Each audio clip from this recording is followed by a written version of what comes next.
হে hi everyone, আমার ছোট্ট একটা মিনি ভ্লগে তোমাদের সবাইকে ওয়েলকাম। এই ভ্লগটা অষ্টমী রাতের ভ্লগ। আর আমি যে শাড়িটা পরে আছি সেটা আমি নিয়েছি কমল ভান্ডার অ্যান্ড মুস্কান থেকে। আর আমার হাতে যে ব্যাগটা আছে এই ব্যাগটা আমার নিজের শপের ব্যাগ। অষ্টমীর দিন আমরা হ্যামিল্টনেই ঘুরেছি। তো আমরা বেরিয়েই প্রথম গেলাম নেতাজি সংঘতে। ওরা প্রত্যেকবারই খুব সুন্দর প্যান্ডেল করে। এখানে এসে অনেকের সাথে দেখা হয়েছে, তার মধ্যে দেখা হয়ে গেল আমাদের পাড়ার কাকিমার সাথে। তো সবার সাথেই ফটো ভিডিও করা হয় না, তোমরা জানোই কতটা ভিড় থাকে।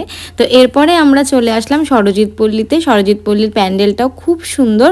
এরপরে আমরা চলে যাব ইন্টার বয়েজে। ইন্টার বয়েজের প্যান্ডেলও ছোটোর মধ্যে ওরা এত ইউনিক করে, ভীষণ ভালো লাগে দেখতে। প্রত্যেকবার ওরা ইউনিক ইউনিক থিমে প্যান্ডেল করে। এর মধ্যেই দেখা হয়ে গেল শুক্লাদের সাথে। তো এখানে আমি ছোট্ট একটা ভিডিও করে নেওয়ার সুযোগ পেয়েছি।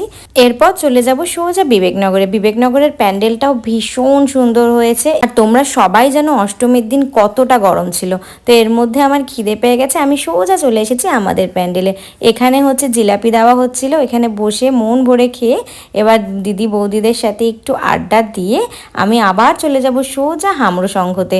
কারণ হামরো সংঘতে দিনের বেলায় গেছিলাম, রাতটা আমার ঘোরা হয়নি।